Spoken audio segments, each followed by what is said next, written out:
Les pompiers interviennent dans une maison en feu. L'incendie est vraisemblablement d'origine criminelle et les corps de 2 femmes tuées par balle sont retrouvés dans les décombres. On a trouvé un abri sous le plancher et il y avait un grand nombre d'ossements là-dessous. On s'est dit, voilà quelque chose qu'il faut examiner sans tarder. Les policiers s'aperçoivent bientôt que le cauchemar ne fait que commencer. Car un tueur en série est sans doute impliqué dans cette affaire. Il était surnommé le flingueur. Il se vantait d'avoir commis plusieurs autres meurtres. C'était vraiment effrayant. On se demandait si c'était bien l'arme du crime trouvée dans la voiture. Bonjour, soyez les bienvenus sur ce plateau et merci de suivre cette nouvelle enquête impossible en ma compagnie. Policiers et experts scientifiques enquêtent sur les crimes et traquent les meurtriers. Aux moyens d'investigation traditionnels s'est ajoutée aujourd'hui une panoplie de nouvelles technologies. Comparaison de signatures ADN, fichiers informatiques, analyse fine des matériaux, études des insectes nécrophages et recherches balistiques sont au service de la justice. Mais quand un assassin, trop bavard, se vante de ses exploits auprès de ses amis, la tâche des enquêteurs s'en trouve bien sûr facilitée. Quand les pompiers sont arrivés, ils ont vu une grande quantité de fumée qui sortait du bâtiment. La porte d'entrée était fermée à clé, alors ils l'ont enfoncée. Après être entrés, ils ont commencé à fouiller différentes pièces pour voir s'il n'y avait pas quelqu'un coincé quelque part. L'un d'entre eux est entré dans une pièce qui ressemblait à un salon et a trouvé une femme assise dans son canapé. L'incendie avait épargné la pièce, mais apparemment la femme était morte. Un autre pompier s'est dirigé vers le fond du bâtiment. Au fond du couloir, il a vu une grande pièce, un bureau en fait, qui était dévoré par les flammes. En entrant dans la pièce, il a trouvé le corps d'une femme étendue sur le sol. Pensant qu'elle était peut-être encore en vie, il a traîné le corps jusqu'au milieu du couloir, et c'est seulement à cet instant qu'il a vu que la femme portait d'horribles blessures et qu'elle était morte. Alors les 2 pompiers sont revenus dans le couloir pour s'assurer que l'incendie n'était pas en train de se propager ailleurs dans le bâtiment. À la suite d'un appel d'urgence, les pompiers sont arrivés au centre de bien-être Kerry's, où le feu avait pris dans une pièce du fond. En éteignant les flammes, ils ont fait une macabre découverte. Il y avait 2 morts à l'intérieur du bâtiment. L'incendie a été rapidement maîtrisé. Et une enquête a été ouverte pour déterminer les causes des décès et de l'incendie. Le lieu s'appelait Kerry's Oasis. Sur le plan commercial, c'était présenté comme un centre de spa-réflexologie, ce qui d'après moi est juste un nom pompeux pour un institut de massage. Les 2 victimes à l'intérieur du bâtiment et les preuves sur la scène du crime donnent à la police une idée assez claire de ce qui s'est passé. Apparemment, la première victime dans la pièce donnant sur l'avant n'a pas opposé de résistance, et j'irais même jusqu'à dire qu'elle n'a rien vu venir. Elle avait 3 blessures par balle du côté droit, au niveau de la joue, du cou et de la tempe. Cette dernière montrait des abrasions au niveau des tissus musculaires, ce qui veut dire que l'arme était au contact de la peau quand le coup de feu a été tiré. Sa position assise sur le canapé était très naturelle et la façon dont le sang avait coulé sur le devant du corps semblait fortement indiquer qu'elle était soit en train de parler avec le coupable quand il lui a tiré dessus et donc qu'elle ne s'y attendait pas, soit que le coupable est entré dans la pièce, lui a tiré dessus et est immédiatement ressorti. Ensuite, peut-être que le meurtrier est sorti de la pièce, a eu une altercation avec la 2e victime et a tiré 3 autres coups de feu à proximité du couloir en direction de la réception.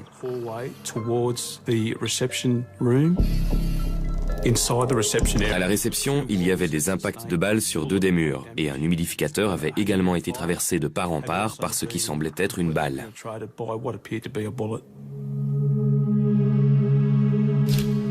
On a aussi trouvé des provisions, une boîte de haricots cabossés.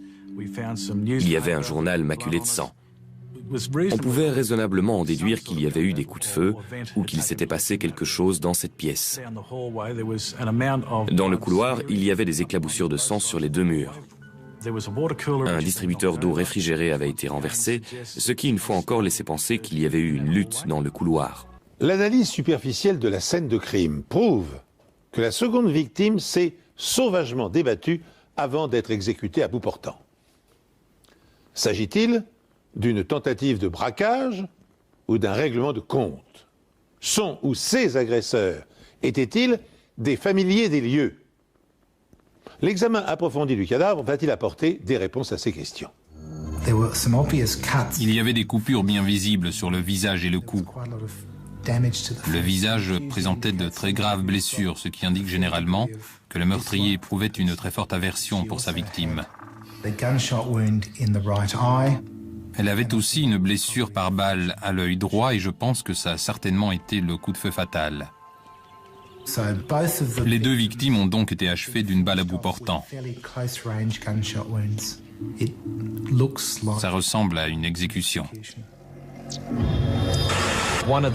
L'une des victimes a été découverte près du bureau. Elle a été poignardée et égorgée. La police pense qu'il s'agit de la gérante, âgée de 40 ans. Sous le choc, son concubin, âgé de 57 ans, s'est effondré en apprenant son décès.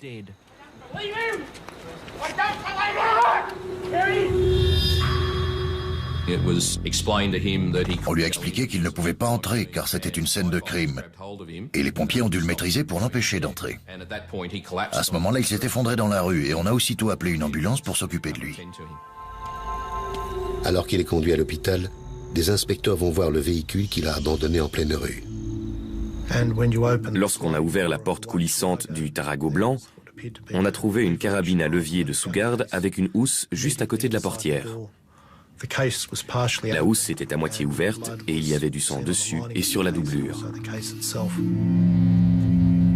Le fait de trouver une arme à feu si près du lieu d'un double meurtre, c'est très suspect, surtout qu'il y avait du sang sur la housse. Lewis connaissait les personnes qui se trouvaient à l'intérieur et il fallait bien sûr l'interroger. Les autopsies ont confirmé que les deux femmes ont été victimes d'une agression sauvage dans un institut de massage de Sydney. L'assassin a tenté de détruire le maximum d'indices, mais les flammes ne se sont pas propagées assez vite pour faire disparaître les traces de son horrible crime. Une autopsie a encore révélé que Kerry Pang, 40 ans, et Fatma Ozonal, 26 ans, ont été sauvagement assassinés. Pang avait été poignardée à plusieurs reprises. Elle avait été égorgée. Et elle avait également été blessée par balle. Ozonal présentait même plusieurs blessures par balle. Kerry et son employé Fatma, également surnommé Nikki, ont été abattus par une arme à feu de calibre 22.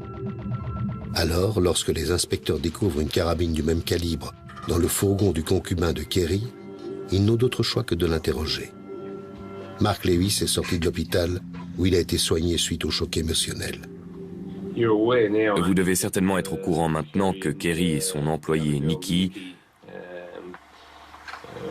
ont été assassinés. Vous m'avez dit qu'elles avaient été tuées par balle, oui? Vous le saviez déjà avant? Absolument pas. Pourriez-vous me dire ce que vous avez fait cet après-midi-là après 17 heures? Comme je vous l'ai déjà dit, à 17h, j'ai commencé à regarder le journal. Le journal de 17h à 18h. À environ 17h10, 17h15, le téléphone a sonné et j'ai éteint la télévision. J'ai décroché le téléphone et j'ai demandé ce que c'était. Lors de cet entretien, M. Lewis a déclaré qu'il avait reçu des menaces de mort visant Kerry à l'institut de West Ryde. En effet, il tenait également un institut de massage à West Ryde, le faubourg voisin de Gladesville. Une voix d'homme. Et il a prononcé des paroles du genre «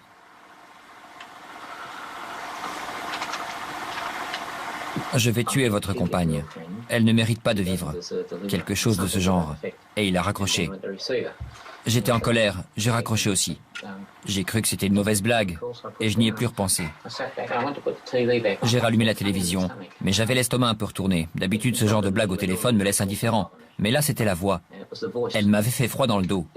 Il y avait quelque chose de bizarre. Monsieur Lewis, avez-vous reçu d'autres appels de ce type, du genre de celui d'hier après-midi? Au cours des 12 derniers mois, j'ai dû recevoir une dizaine de menaces par téléphone. Parfois par des hommes ou bien des femmes. On me traite de pourri et Kerry de garce. Certains nous prennent pour des salauds. Vous aussi peut-être. Mais on veut simplement gagner notre vie pour payer nos factures et vivre normalement. C'est tout. Après avoir reçu cette menace, il nous a dit qu'il avait appelé Kerry et qu'elle était venue de Gladesville à West Ryde pour en discuter avec lui. Et je lui ai dit, ils t'ont menacé. Elle a répondu qu'elle n'avait fait de mal à personne. Au fil des ans, on avait eu pas mal de problèmes avec des filles, des maris, mais rien de très important. Elle a dit qu'elle allait appeler Dick Letchford. Elle a appelé de Ryde parce qu'elle avait le numéro sur elle.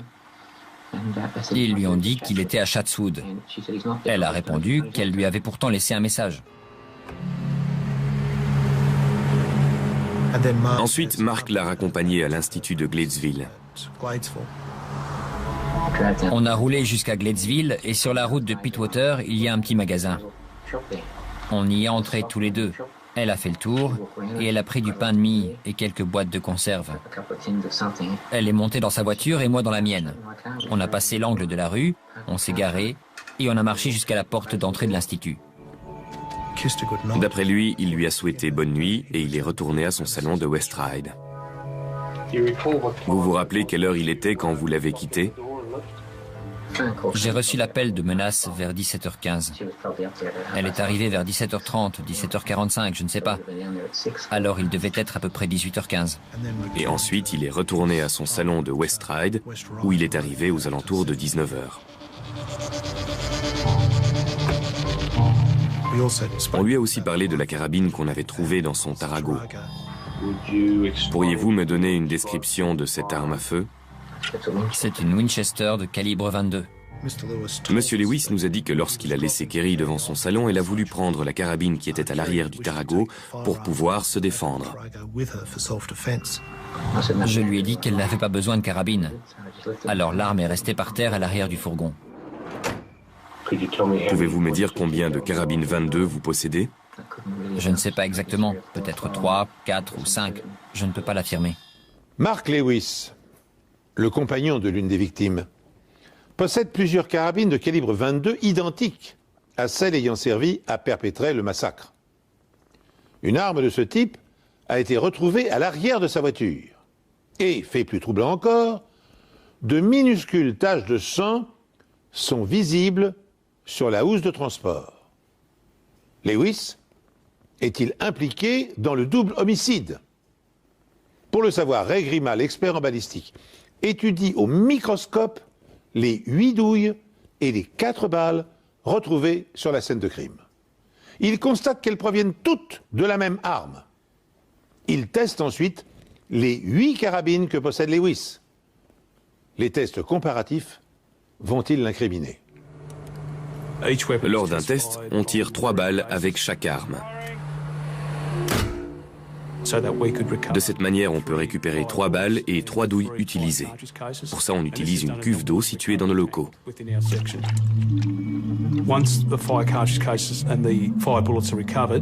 Une fois qu'on a récupéré les balles et les douilles, je compare la surface de ces dernières à celle des balles et des douilles qui ont été retrouvées sur une scène de crime. Grâce à ce travail, j'ai pu déterminer qu'aucune des 8 armes à feu de Lewis n'avait été utilisée lors du crime survenu à Gladesville. Cet élément écarté, la police s'intéresse aux menaces de mort. La scène du crime et l'autopsie ont indiqué que Kerry était certainement la personne visée, et il semble qu'elle ait pris cette menace suffisamment au sérieux pour appeler la police. Bonjour, est-ce que Dick Letchford pourrait m'appeler de toute urgence au 01-825-7657? C'est Kerry Pang, merci. Il y a ce type qui se manifeste régulièrement depuis environ 6 mois. On l'a surnommé Fred Pierre à Feu parce qu'il a une grosse tête. C'était l'un de nos clients à Parramatta. Une fois, il avait rudoyé l'une de nos employées. Il a une mauvaise réputation. Il nous appelle, Kerry et moi, 3 ou 4 fois par semaine. Il déguise sa voix, ce genre de bêtises. La semaine dernière, on a eu un souci avec une de nos filles. Quand elle est partie, elle nous a menacés, Kerry et moi. Le double crime a-t-il été commis par un client psychologiquement perturbé ou par une employée licenciée? Pour vérifier cette hypothèse, les enquêteurs interrogent clients et employés mécontents. Comme tous possèdent de solides alibis, ils passent au crible les faits et gestes de Mark Lewis, qui est devenu leur principal suspect. Et ils ne tardent pas à découvrir une incohérence frappante dans son emploi du temps. Le véritable emploi du temps de M. Lewis était décalé d'1 heure par rapport à ce qu'il nous avait dit. Il était donc dans les parages quand le meurtre a été commis. Il a été reconnu qu'aucune des 8 armes appartenant à Mark Lewis n'était l'arme impliquée dans le meurtre de sa compagne Kerry et de son employé. Mais Lewis, 57 ans, est toujours dans le collimateur de la police.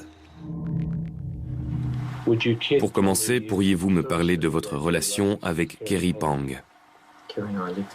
Kerry et moi avions une relation stable depuis 3 ou 4 ans.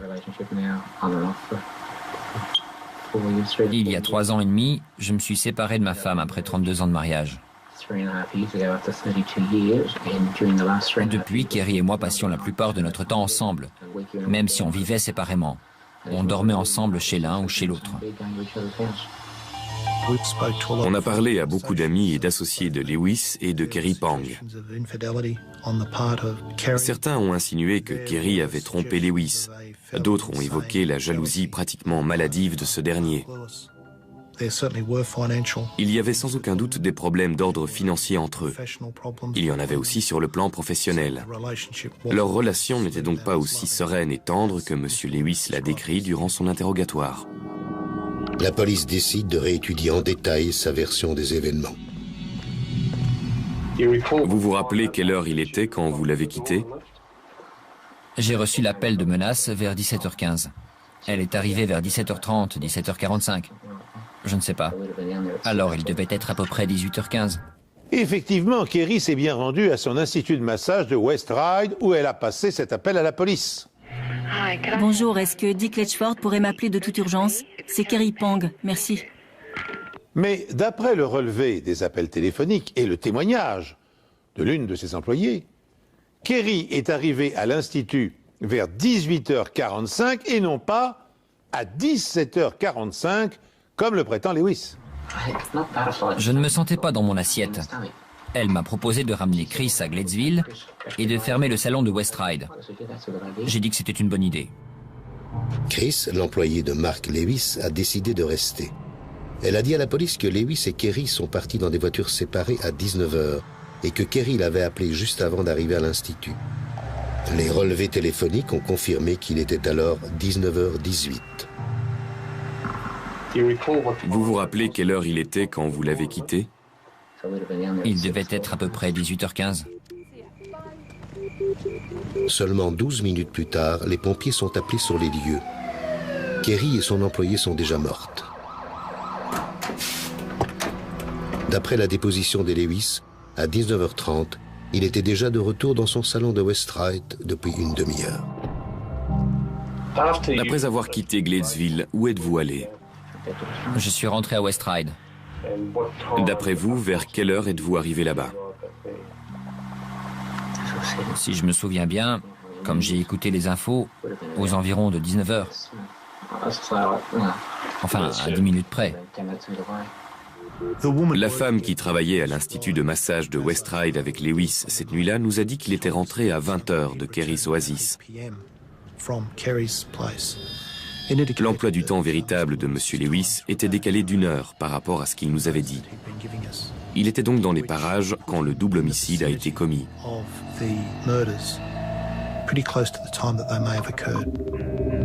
La housse de la carabine et les vêtements de Mark Lewis ont été emmenés comme pièce à conviction la nuit du meurtre. Sur la chemise, le caleçon et les chaussures, j'ai trouvé de toutes petites taches. Après une analyse préliminaire, on a appris que c'était du sang. J'ai également procédé à des analyses sur la housse de la carabine. Et à plusieurs endroits sur l'extérieur, comme sur la doublure, il y avait des petites taches qui auraient pu être du sang. On a envoyé des échantillons pour une analyse ADN. Le profil ADN du sang sur le caleçon de Mark Lewis correspondait à celui de Kerry, tout comme celui présent sur l'extérieur de la housse de la carabine. Mais la chemise portait une combinaison de différents ADN, ce qui indiquait qu'il provenait de plusieurs personnes, vraisemblablement 2. L'un des ADN correspond à celui de Kerry. Le deuxième est inconnu. C'est peut-être celui de Mark Lewis ou d'un autre suspect. Bien sûr, il ne fallait pas oublier que Kerry était l'associée et la partenaire de M. Lewis. Elle voyageait régulièrement dans son véhicule et évidemment, elle avait des contacts réguliers et très proches avec lui. Le seul fait qu'il y ait des traces de son sang sur les vêtements de Lewis et en quantité infime ne voulait pas dire qu'il était directement impliqué dans le meurtre. Il était évident qu'il n'était pas tout blanc, mais à ce stade, ce n'était pas suffisant pour l'inculper de meurtre. Pourriez-vous me dire quelles ont été et quelles sont vos relations avec Lindsay Rose? Et puis, 2 ans plus tard, un grand pas en avant.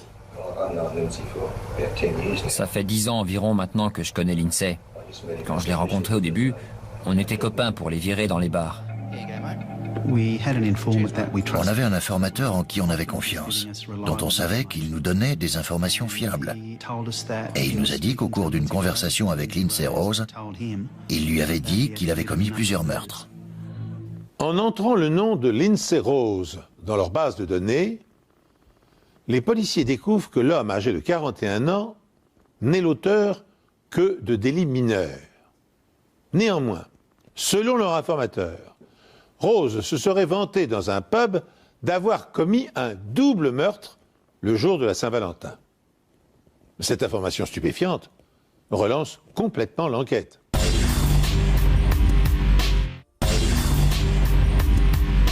Lindsay Rose disait que le mari de la femme qui était propriétaire du salon l'avait payé 15 000 € pour commettre un meurtre et s'assurer qu'elle serait tuée. Mais comme la police va le découvrir, pour ce qui en est des confessions, Lindsay n'en est malheureusement qu'au début.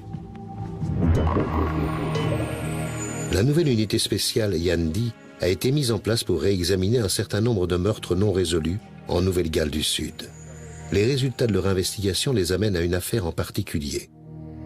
Un informateur a dit aux inspecteurs que les meurtres de la Saint-Valentin étaient l'œuvre d'un tueur professionnel. Apparemment, Mark Lewis aurait engagé Lindsay Rose pour tuer sa compagne.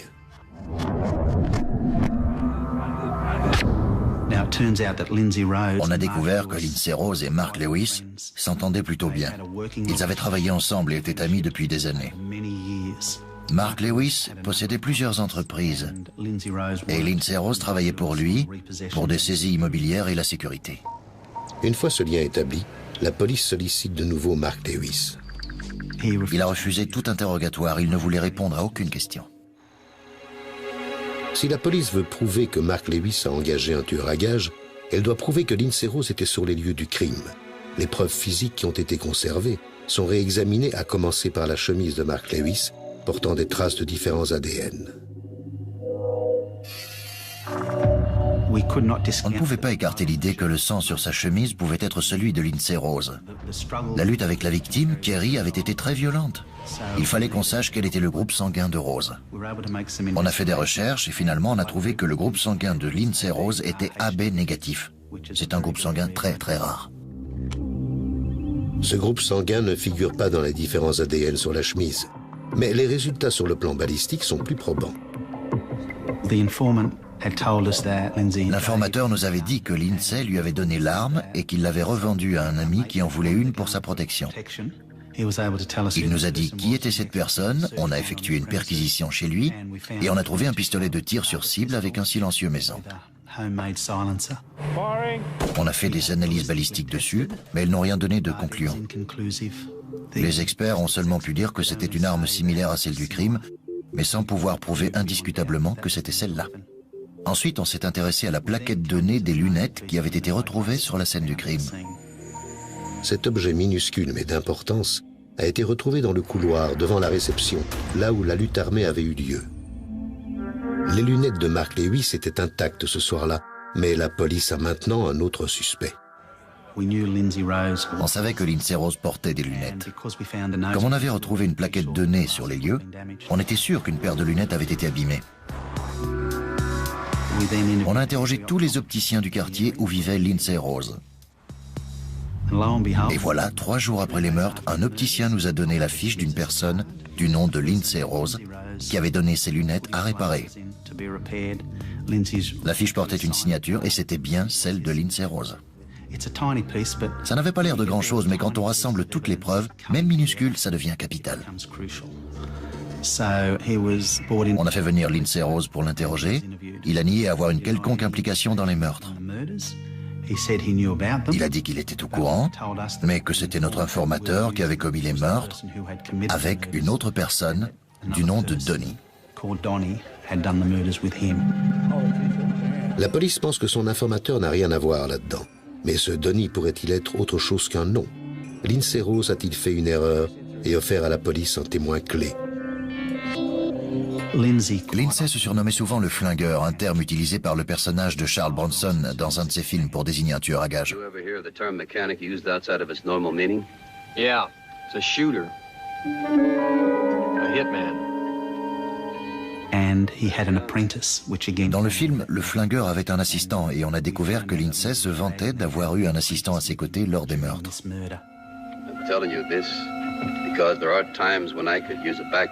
Si le mystérieux Donnie existe réellement, son identification permettra peut-être de confondre l'assassin et son commanditaire. Tout en épluchant la liste des amis de Lindsay Rose, les policiers recueillent de nouvelles informations de leur informateur. Par chance, Rose n'est pas avare de confidences. Lindsay aurait confié à notre informateur qu'il avait commis plusieurs autres meurtres. Il a parlé d'un couple des quartiers ouest de Sydney, dont le nom de famille commençait par K. Et il a dit à l'informateur en rigolant « J'espère qu'ils ont apprécié les huîtres ». Avoir des informations spécifiques, malheureusement assez imprécises, ne nous a pas facilité la tâche. On a fait beaucoup de recherches et on a vérifié toutes les archives pendant que mon partenaire étudiait les vieux dossiers de meurtres non résolus. Bien sûr, il y avait eu des doubles homicides, des personnes tuées par balle, mais là, on s'était lancé dans une véritable quête en se basant sur cette information concernant les huîtres. Finalement, on est tombé sur un article qui parlait de meurtres non résolus avec les photos d'Edward Kavanagh et de Carmelita Lee. On est alors retourné aux archives et on a ressorti le dossier et on a commencé à l'éplucher. Il y avait une série de photos prises sur la scène de crime par un enquêteur du service médico-légal. Et quand je suis arrivé à la 3e, c'était celle d'un couloir avec un bocal d'huîtres cassé par terre. Je me souviens que mon partenaire et moi, on s'est regardés et on s'est dit « là, ça devient intéressant ». 12 ans après les faits, le double meurtre de Billy Kavanagh et sa compagne Carmelita Lee, commis en 1984, n'a toujours pas été éclairci. Quand je suis arrivé sur place, j'ai monté les escaliers jusqu'à la terrasse qui donne sur la porte d'entrée. Et là, juste derrière le seuil, il y avait 2 bocaux d'huîtres par terre. L'un cassé en 1000 morceaux, l'autre intact. Ce détail n'a jamais été communiqué aux médias, que ce soit à la période des meurtres ou par la suite. Les détails concernant les décès sont également restés secrets. Monsieur Kavanagh avait reçu 4 balles, dont une entre les 2 yeux. Lindsay Rose a dit à l'informateur que son premier coup de feu avait été parfait et qu'il l'avait touché entre les 2 yeux, et il en était fier. Encore une fois, c'était peut-être un élément que l'assassin pouvait être le seul à connaître. Sa femme, Carmelita Lee, avait aussi reçu 4 balles à bout portant. Ça ressemblait à une exécution, un meurtre de professionnel pour ainsi dire. Quand on compare ça avec l'autre double meurtre, ça ressemble clairement beaucoup à ce qui s'était passé 10 ans plus tard. Une autre preuve retrouvée sur les lieux du crime laisse peu de doute aux enquêteurs. Les affirmations de Lindsay Rose n'étaient pas de la vantardise. On avait également trouvé du sang sous les ongles de Bill Kavanagh, qu'on a fait analyser par le service médico-légal. En 1984, les tests ADN n'existaient pas, Mais on a pu déduire que cet échantillon correspondait à moins de 1,5% de la population australienne. Le groupe sanguin était AB négatif, le même que Lindsay Rose. Pour moi, en tant qu'enquêteur, c'était quelque chose de très important. Lindsay Rose avait un groupe sanguin très rare et on en avait retrouvé des traces sous les ongles d'Edward Kavanagh. Alors on s'est dit, voilà quelque chose qu'il faut examiner sans tarder. Certes, Lindsay Rose avait déjà été condamné et emprisonné, mais uniquement pour des infractions au code de la route, pour des escroqueries de piètre envergure.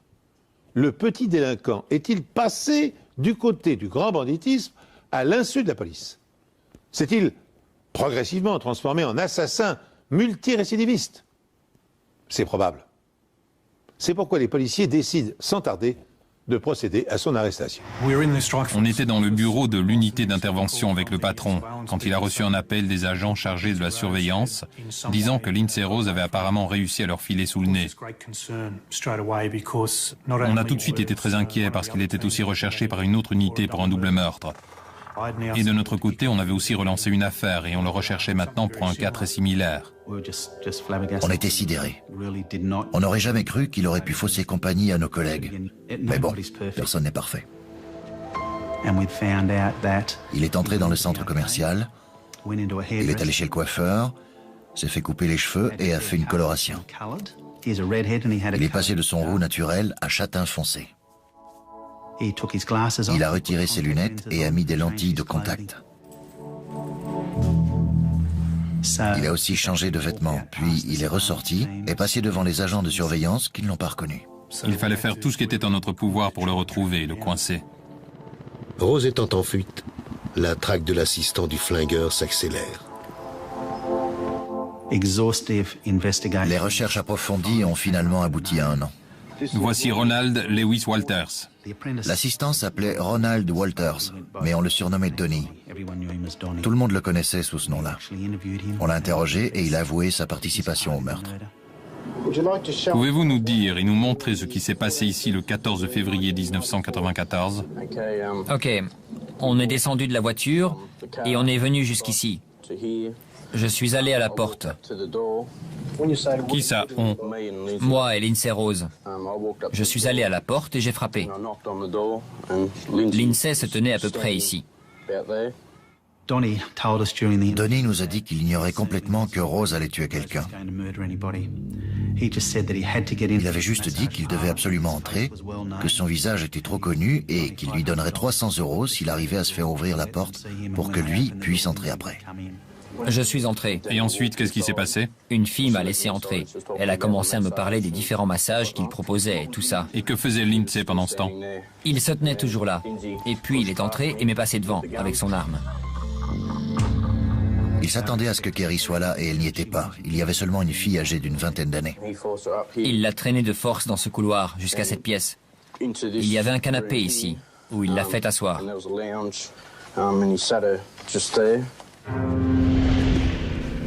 Je suis allé à la fenêtre, j'ai regardé dehors et j'ai vu deux personnes, un homme et une femme, qui traversaient la rue en direction de la maison. Et là, j'ai entendu comme un bruit, comme le silencieux d'arme à feu. Je me suis retourné, il avait abattu la fille dans le canapé. Et il m'a dit d'aller me cacher. Donnie Walters était choqué par ce qui venait de se passer. Il n'arrivait pas à croire que Lindsay tuait cette jeune femme de sang-froid. C'est à ce moment-là que Kerry est entré. L'homme qui l'accompagnait avait un revolver. Il l'a pointé sur moi. Et comme je ne savais pas s'il allait tirer ou pas, je lui ai donné un coup de poing. Je l'ai plaqué au sol et je l'ai maintenu au sol. Lindsay m'a engueulé parce que j'avais frappé ce type et que je l'avais plaqué au sol. Il a dit que c'était lui qui l'avait payé pour faire ce boulot. De ce que j'ai compris, c'était le copain ou le mari de la deuxième fille. C'était la preuve qui manquait à la première enquête en 1994. On avait maintenant un témoin oculaire qui apportait les éléments impliquant Mark Lewis et Lindsay Rose. La police décide de ne pas arrêter Mark Lewis, Même si la présence du sang de Kerry sur la housse de sa carabine et sa chemise sont maintenant des éléments plus convaincants, le dossier sera plus solide si Rose avoue que c'est Lewis qui l'a engagé. Mais pour ça, il faut d'abord lui mettre la main dessus. La police craint que cette propriété délabrée au sud de Wentworthville ne cache un cimetière. Dans sa quête du tueur à gages, la police décide de révéler l'affaire au grand jour. Notre informateur nous avait dit qu'à une époque, Rose avait habité à cet endroit et qu'il avait caché ou mis des choses en sécurité sous le plancher. Lindsay a dit à cet informateur que ce serait l'endroit idéal pour dissimuler un corps. Lindsay Rose a vécu ici. Les inspecteurs procèdent alors à des fouilles pour voir s'il n'y aurait pas d'autres victimes enterrées ici. Ça a beaucoup attiré l'attention des médias, alors on a communiqué sur la raison de notre présence sur les lieux. C'est une unité spéciale de la police, Yandy, qui a donné l'ordre de faire ces fouilles. Elle enquête sur 8 dossiers de meurtres non résolus commis à Sydney et sur la North Coast. La police veut interroger Rose, 42 ans, concernant le meurtre de 2 femmes dans un institut de massage de West Ryde il y a 3 ans. À ce stade, je ne tiens pas vraiment à faire de suppositions sur ce qu'on s'attend à trouver sous le plancher de la maison. On espérait trouver un corps, ou des armes à feu, quelque chose qui aurait relié Lindsay Rose. Les fouilles effectuées sous la maison occupée autrefois par Rose n'apportent pour l'instant aucun résultat probant. Pourtant, la présence de la télévision accélère l'enquête. Quelques minutes seulement après la diffusion du reportage, un homme appelle la police. Il prétend avoir aperçu Lindsay Rose dans une rue d'Adélaïde. Il avait été localisé, et notre plus grande crainte, c'était qu'il s'échappe. Il nous avait déjà échappé une fois, je ne voulais pas que ça se reproduise. Lindsay Rose était en cavale depuis 10 mois, et jusqu'à ce que quelqu'un reconnaisse sa photo et contacte la police d'Adélaïde.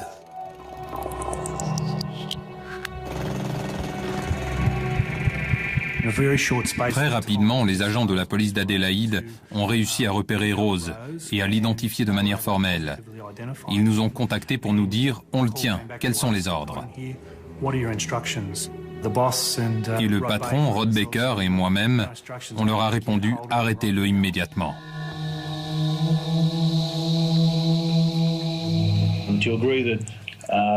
Vous reconnaissez avoir été arrêté par la police sud-australienne à environ 6h40 hier matin, le 10 avril 1997 ? Il était 5h40. Excusez-moi, 5h40. Dire qu'on était content de l'avoir enfin coincé serait un euphémisme. C'était notre plus grande satisfaction. Les inspecteurs Baker et Appleton prennent le premier avion pour Adélaïde. Je me demandais, est-ce qu'on va arriver là-bas et trouver quelqu'un d'imperturbable, qui ne nous dira rien, ou alors quelqu'un qui sera disposé à parler de ce qui s'est passé ces 10 dernières années. C'est un sentiment étrange quand on est en route et qu'on doit se préparer à toutes les éventualités. Il faut réfléchir et je me suis dit, si je réussis à le faire parler et qu'il me dit tout, je vais devoir être scrupuleux sur chaque point.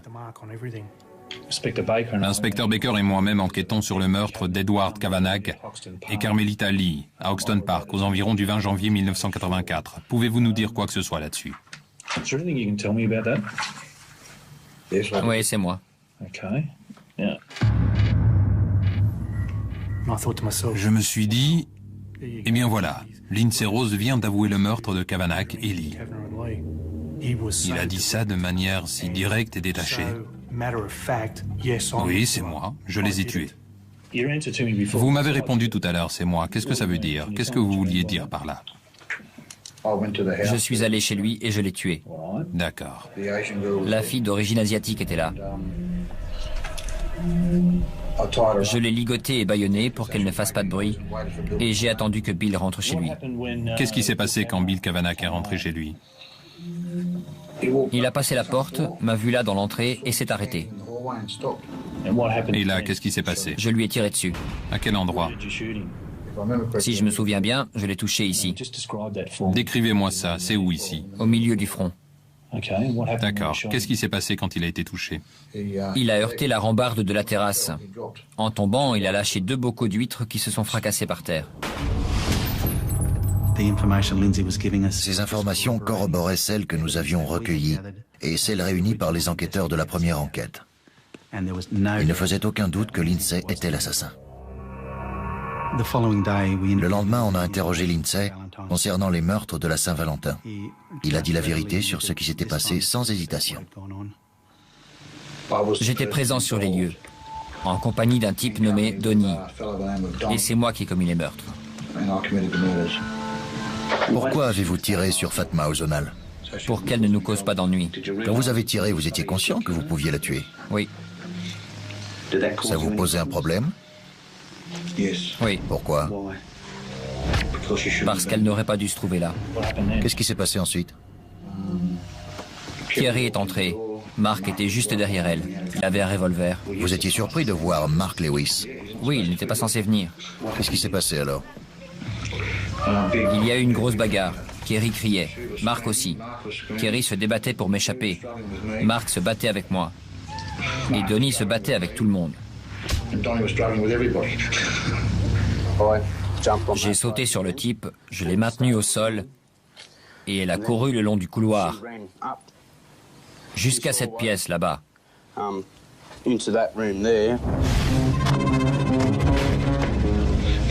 La bagarre s'est déroulée dans le couloir et on a fini dans la pièce du fond. Elle répétait « Non, Lindsay, non. Lindsay, ça y est, tu m'as eu. Ne me fais pas de mal. » Et puis j'ai entendu une sorte de gargouillis. Vous lui avez fait autre chose? Oui, je l'ai poignardée. Pourquoi? Parce que Mark n'arrêtait pas de hurler. Elle n'est pas morte, elle n'est pas morte. Qu'est-ce qui s'est passé ensuite? J'ai tiré sur Kerry. Où ça? Dans l'œil, je crois. Il n'a montré aucun remords, aucune pitié. Il racontait simplement une histoire comme elle s'était déroulée. C'était vraiment effrayant. Vous vous souvenez à quel moment vos lunettes se sont cassées? Non, c'est flou. Je crois qu'elles sont tombées et que quelqu'un a marché dessus, ou que j'ai marché dessus, je ne sais plus. Vous vous souvenez quelle partie s'était cassée? Oui. Plus tard, je suis allé acheter une nouvelle plaquette de nez. Et j'ai commandé de nouvelles lentilles de contact. Lindsay a dit que la principale raison pour laquelle il avait commis le meurtre était parce que Mark Lewis l'avait harcelé pendant des mois et des mois pour qu'il le débarrasse de sa compagne. Ils avaient des problèmes de couple et il voulait juste se débarrasser d'elle. Mark me mettait la pression. Il me demandait tout le temps « Tu vas le faire? Tu vas le faire ?» Et il a fait monter la somme jusqu'à 15 000 €. C'est là que j'ai décidé de le faire. Et je viens de me rappeler quelque chose. J'ai eu l'arme par Mark Lewis. Voilà, c'est Mark Lewis qui m'a fourni l'arme. Extradé vers la Nouvelle-Galles du Sud, Lindsay Rose est inculpé des 4 meurtres. Fort des preuves matérielles qu'ils ont accumulées pendant 3 ans, les policiers sont maintenant en mesure d'inculper Mark Lewis pour le meurtre de sa compagne et de son employé.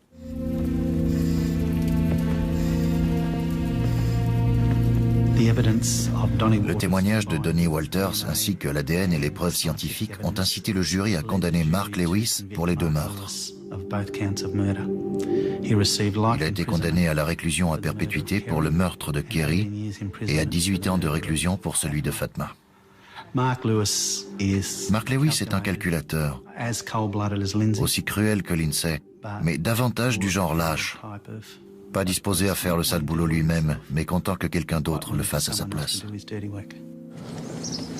Donnie a été condamné à 18 mois d'emprisonnement pour sa participation au meurtre et a purgé sa peine. Quant à Lindsay Rose, il ne sera jamais libéré. Il a plaidé coupable pour les 2 doubles meurtres et en a avoué un 5e. Cet homme qui a tué 5 personnes a bien failli échapper à la justice. Lindsay Robert Rose a tué ses victimes de sang-froid. Parmi elles, la gérante de l'Institut de massage de Gladesville, Kerry Pang, et sa collègue Fatma Ozonal, toutes 2 tuées par balle.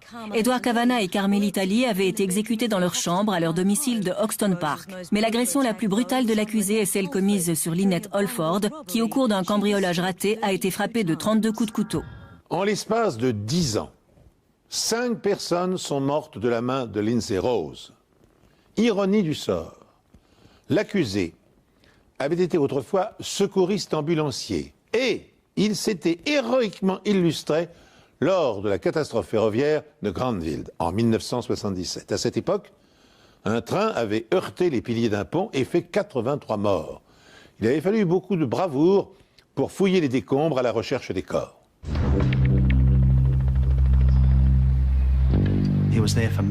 Il a été là pratiquement tout le temps. C'était l'un des premiers ambulanciers sur place.